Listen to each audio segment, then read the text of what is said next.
Good evening my dear students. कैसे हैं आप सभी लोग।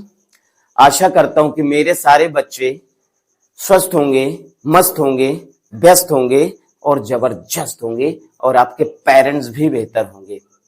यकीनन बच्चों, आप ग्रामर के इंग्लिश ग्रामर के उस महासागर में हैं जहां से पढ़कर आप बिल्कुल परफेक्ट हो जाएंगे। यकीनन परफेक्ट हो जाएंगे। ठीक है, okay. You are welcome to OK English classes. You are welcome to OK English classes. Once again, एक बार फिर से आपका OK English classes में हार्दिक स्वागत और अभिनंदन है। और इनफैक्ट 5 टेंस आपके क्लियर हो चुके हैं। 5 टेंस बिल्कुल क्लियर हो गए ना। आज कौन सा टेंस पढ़ना है आपको?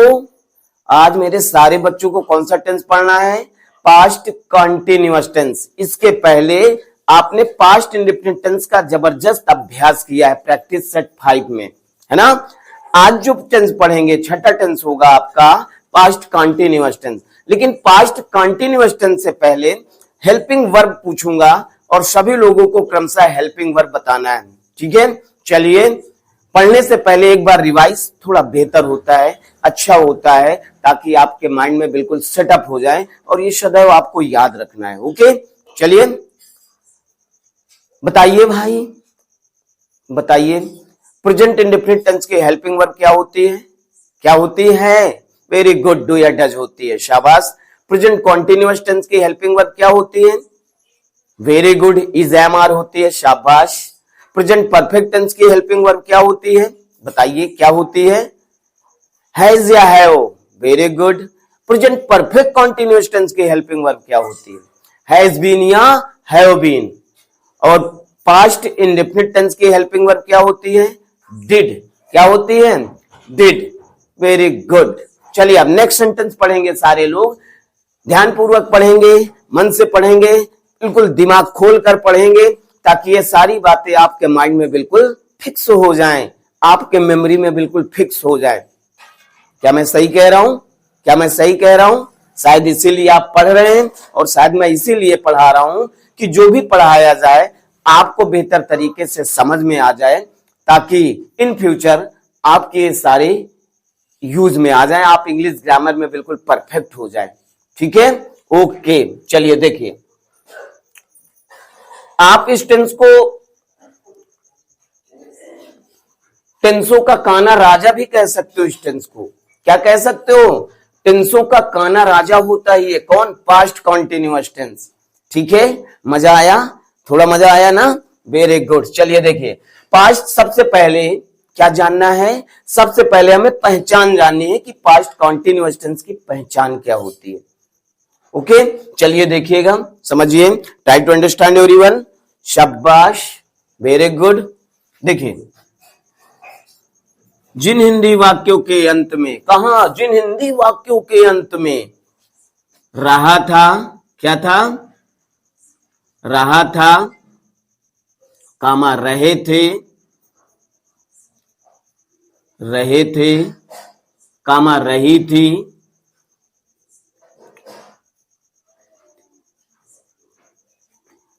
आदि शब्द आए। क्या हुआ बेटा? आदि शब्द आए तो वह वाक्य पास्ट कॉन्टिन्यूअस टेंस कहलाता है। जिन हिंदी वाक्यों के अंत में, फिर से समझिए, अगेन ट्राई। ठीक है, पास्ट कंटिन्यूअस टेंस की क्या जानना है? सबसे पहले पहचान जानना, आइडेंटिटी जानना है। तो जिन हिंदी वाक्यों के अंत में रहा था, रहे थे, रही थी आदि शब्द आए तो वह वाक्य पास्ट कंटिन्यूअस टेंस कहलाता है। क्या ये बात समझ में आ गई? मेरे सारे लल्लों को आ गया? Very good. आगे देखिए, जैसे एग्जाम्पल देखिए, जैसे जैसे कह दिया जाए चपरासी, कौन भैया? चपरासी। चपरासी कल घंटी बजा रहा था, बजा रहा था। ये देखिए, चपरासी कल घंटी बजा रहा था। पास्ट कांटी है ना, यानी भूत में कार्य जारी था, भूत में कार्य जारी है, पास्ट टेंस में कार्य जारी है कि चपरासी कल घंटी बजा रहा था। बात समझ में आई? चलिए ठीक है, आ गया एक सेंटेंस, चपरासी कल घंटी बजा रहा था। और ये भैया अब पहचानेंगे ये वाक्य किस टेंस का है, किस टेंस का है, तो हिंदी वाक्य के अंत में देखना है। कहां अंत में? रहा था आ गया। और ये भैया क्या आ गया? रहा था आ गया। हम जान गए ये वाक्य किस टेंस का हुआ, पास्ट कंटीन्यूअस टेंस का हुआ। क्लियर हुआ? अब तो नहीं भूलेंगे, कभी नहीं भूलेंगे, जीवन भर नहीं भूलोगे। Very good. ओके, अब आपको देखना है पास्ट कंटीन्यूअस टेंस के अफर्मेटिव सेंटेंस का अनुवाद कैसे किया जाता है। तो हेडिंग क्या डालेंगे? Affirmative sentence, affirmative sentence, that is wonderful. Work hard everyone, सभी लोग कठिन परिश्रम करिए। अफर्मेटिव सेंटेंस, ठीक है। अब आपको पता है जैसे इसके पहले हर टेंस की अपनी हेल्पिंग वर्ब होती है, हेल्पिंग वर्ब्स होती है। तो अब आपको क्या जानना जरूरी है? अगर आपको एक चीज मालूम हो जाए इसकी, तो शायद आपके लिए अनुवाद बिल्कुल आसान हो जाएगा। क्या हो जाएगा बेटा? आसान हो जाएगा। चिंकी क्या हो जाएगा? आसान हो जाएगा। तो पास्ट कंटीन्यूअस टेंस की हेल्पिंग वर्ब वाज या वर होती है। क्या होती है? वाज या वर होती है। Never forget. देखिए, अफर्मेटिव सेंटेंस का अनुवाद करते समय सबसे पहले क्या लिखा जाता है लल्ला? सब्जेक्ट लिखा जाता है। क्या लिखेंगे सबसे पहले? सब्जेक्ट। फिर पास्ट कंटीन्यूअस टेंस की हेल्पिंग वर्ब क्या बताई गई? वाज या वर होती है। क्या होती है? वाज या वर होती है।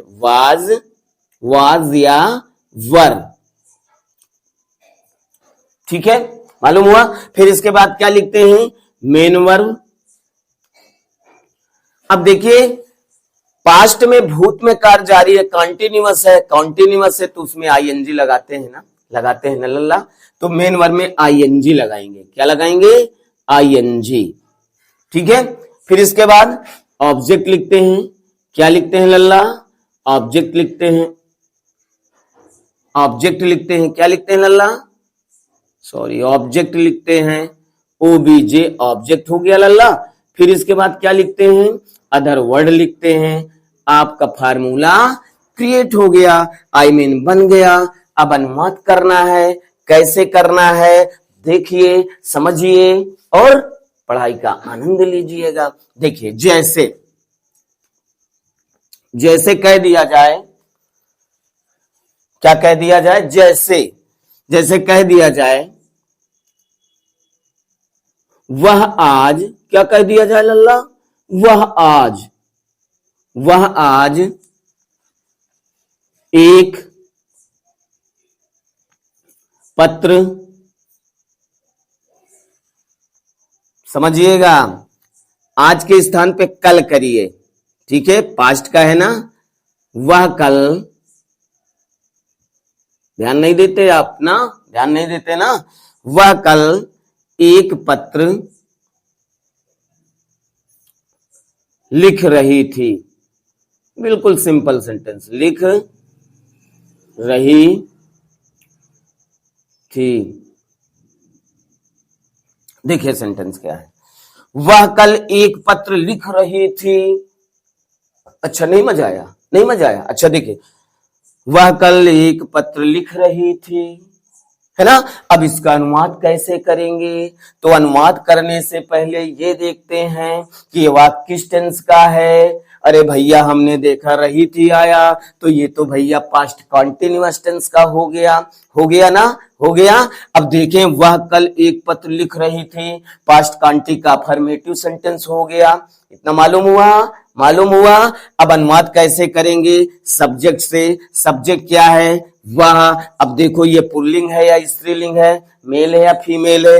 रही थी तो भैया हम जान गए ये फीमेल है। तो सीमिन क्या होता है? ही, आई मीन सीमिन वह, सॉरी सीमिन वह, ठीक है।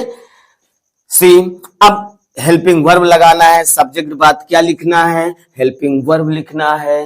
कैसे लगाओगे? यदि कर्ता एक वचन हो तो सहायक क्रिया वाच का प्रयोग करते हैं। यदि कर्ता या सब्जेक्ट एक वचन हो तो वाच का प्रयोग करते हैं। यदि कर्ता बहुवचन हो तो वर का प्रयोग करते हैं। किसका प्रयोग करते हैं? वर का। या एक चीज और भी याद रख सकते हो, आई को छोड़कर बाकी सभी बहुवचन कर्ताओं के साथ वर का प्रयोग करते हैं। किसका? वर का। लेकिन आई के साथ वाज का प्रयोग करते हैं। किसका प्रयोग करते हैं? वाज का। फिर से समझिए, कंफ्यूज हो रहे हैं आप। एक वचन कर्ता के साथ किसका प्रयोग करते हैं? वाज का प्रयोग करते हैं। आई को छोड़कर बाकी सभी बहुवचन कर्ताओं के साथ वर का प्रयोग करते हैं। लेकिन आई के साथ क्या लगाएंगे? वाज लगाएंगे। क्या लगाएंगे? वाज लगाएंगे। क्या बात समझ में आ गई? आ गई ना समझ में बात? Very good. चलिए देखिए, तो सी हमने देखो, अरे भैया ये तो एक वचन है। जब एक वचन है तो सहायक क्रिया क्या लगाएंगे? अरे भैया वाज लगाएंगे। वाज लगा दिया, सी वाज हो गया। अब आगे बढ़े, मेन वर्ब क्या है? लिख रही, लिखना। काहे माने लिखना होता है? राइट होता है। क्या होता है? राइट होता है। तो राइट में क्या लगाएंगे? आईएनजी लगाएंगे, राइटिंग। अब देखेंगे भैया ऑब्जेक्ट क्या है? मेन वर्ब के बाद क्या लिखते हैं? आईएनजी लगाते हैं। फिर मेन वर्ब के बाद क्या लिखते हैं? ऑब्जेक्ट। ऑब्जेक्ट क्या है? एक पत्र। अर्थात ऑब्जेक्ट क्या है? A letter. क्या है? A letter. अब देखेंगे अदर वर्ड क्या? अरे भैया अदर वर्ड आया है। क्या आया है? कल। तो बीते हुए कल को क्या कहते हैं? यस्टरडे कहते हैं। क्या कहते हैं? यस्टरडे। फुल स्टॉप लगा दिया, आपका सेंटेंस तैयार हो गया। अब बताइए चिंकी, आनंद आया या नहीं आया? Very good. चलिए, बात समझ में आ गई? That is very nice. एक एग्जाम्पल और देखिए, जैसे कह दिया जाए, मैं कल तुम्हें बुला रहा था। मैं कल तुम्हें बुला रहा था। ये आ गया। आ गया। क्या आया? रहा था। अरे भैया जान गए, ये वाक्य पास्ट कंटिन्यूअस हो गया। हो गया। पढ़ा सेंटेंस हमने, मैं कल तुम्हें बुला रहा था। अरे ये तो फर्स्ट कंटिन्यूअस अफर्मेटिव सेंटेंस है। कैसा सेंटेंस है? अफर्मेटिव सेंटेंस है। अनुवाद करेंगे। अनुवाद करते समय अफर्मेटिव में सबसे पहले क्या लिखते हैं? सब्जेक्ट लिखते हैं। सब्जेक्ट क्या है? आई। आई मीन्स मैं। सब्जेक्ट है ये मैं आपका, तो आई हो गया। अब आई के साथ क्या लगाएंगे? बताया गया, आई के साथ वर नहीं लगाते, आई के साथ स्पेशल वाज लगाते हैं। क्या लगाते हैं? वाज लगाते हैं।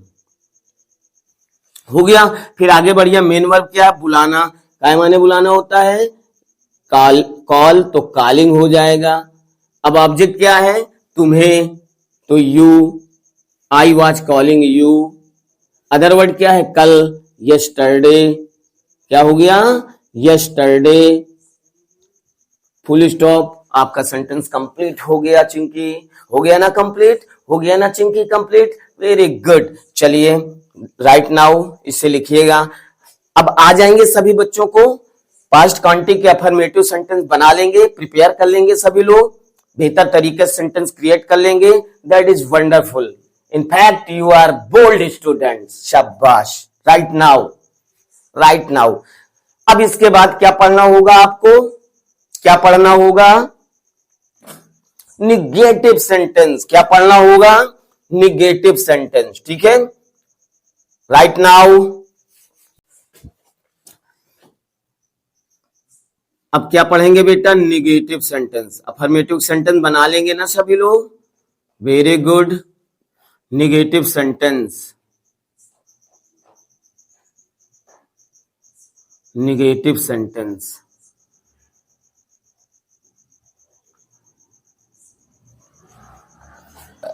और सारे बच्चे खूब घूमते हैं। घूमते हो ना? घूमना नहीं बेटा, घूमते लुक्खा लोग हैं। जो अच्छे बच्चे होते हैं वो खेलते हैं।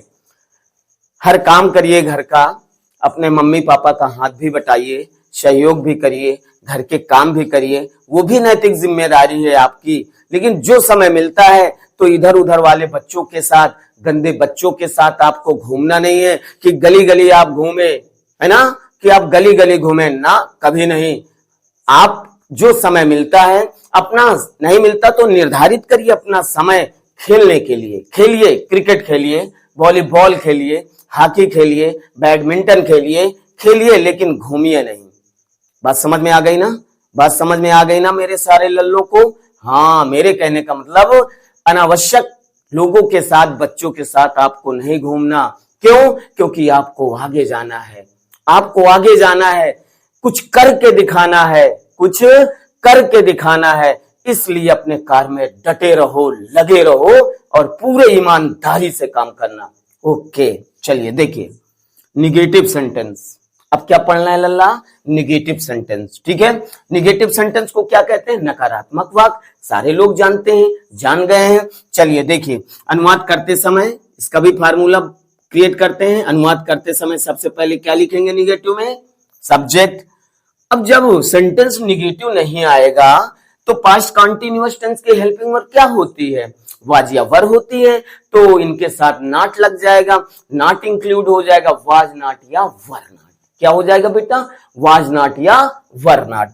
ठीक है, वाज नॉट या वर नॉट।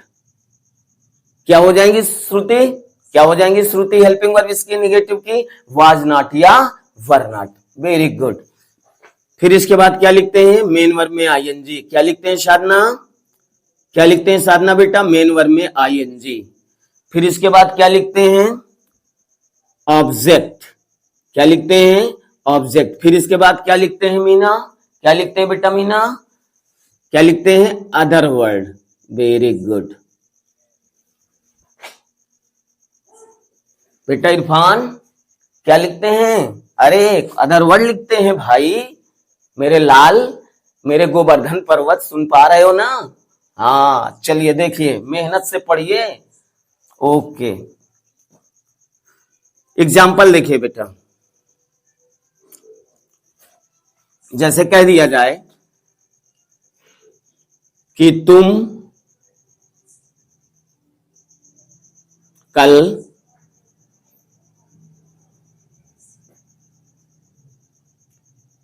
एक रेडियो, तुम कल एक रेडियो नहीं खरीद रहे थे। तुम कल एक रेडियो, यानी तुम कल एक रेडियो नहीं खरीद रहे थे। Full stop. ठीक है, अनुवाद करेंगे। अनुवाद करने से पहले पहचान करते हैं कि ये वाक्य किस टेंस का है। पहले जानो, पहचानो, फिर अनुवाद करो। चलिए, अंत में रहे थे, अरे दद्दा जान गए, ये वाक्य पास्ट कॉन्टी का है पास्ट कॉन्टी का। ओके, अब सेंटेंस पढ़ेंगे। तुम कल एक रेडियो, अरे भैया नहीं भी आ गया तो पास्ट कॉन्टी का निगेटिव सेंटेंस हो गया।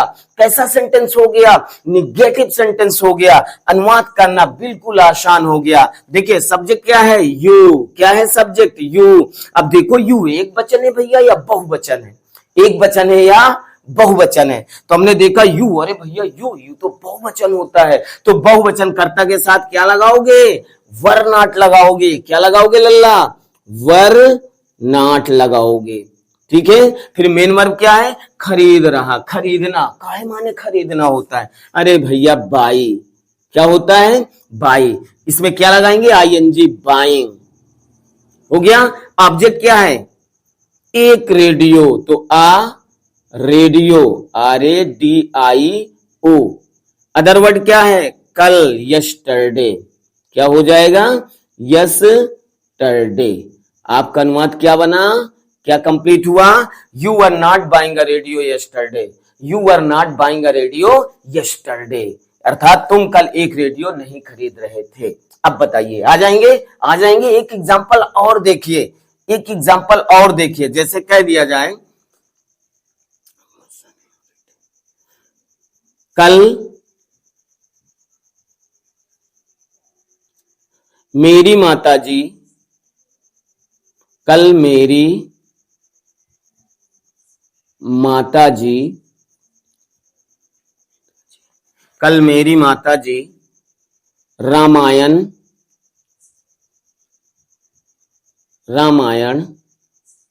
नहीं पढ़ रही थी। कल मेरी माताजी रामायण नहीं पढ़ रही थी।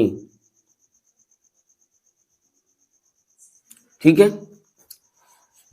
कल मेरी माताजी रामायण नहीं पढ़ रही थी। अनुवाद करना है, आइडेंटिटी करो। रही थी आया, पास्ट कांटी हुआ। नहीं आया, पास्ट कांटी का निगेटिव हुआ। चलो अनुवाद करो। क्या आया? कल। तो कल यस्टरडे नहीं लिखना, पहले सब्जेक्ट देखना है। सब्जेक्ट क्या है? मेरी माताजी। क्या है? मेरी माता। रामायण नहीं पढ़ रहा था, कौन नहीं पढ़ रहा था? मेरी माताजी। तो सब्जेक्ट यही है ना, तो मेरी माताजी अर्थात माई मदर। क्या लिखो लल्ला? My mother, my mother. ठीक है, अब सहायक क्रिया लगाना है। वाज नॉट लगाओगे या वर नॉट? माई मदर एक वचन है, इसलिए एक वचन है, एक वचन करता है, सिंगुलर सब्जेक्ट है, इसलिए वाज नॉट लगाओगे। क्या लगाओगे?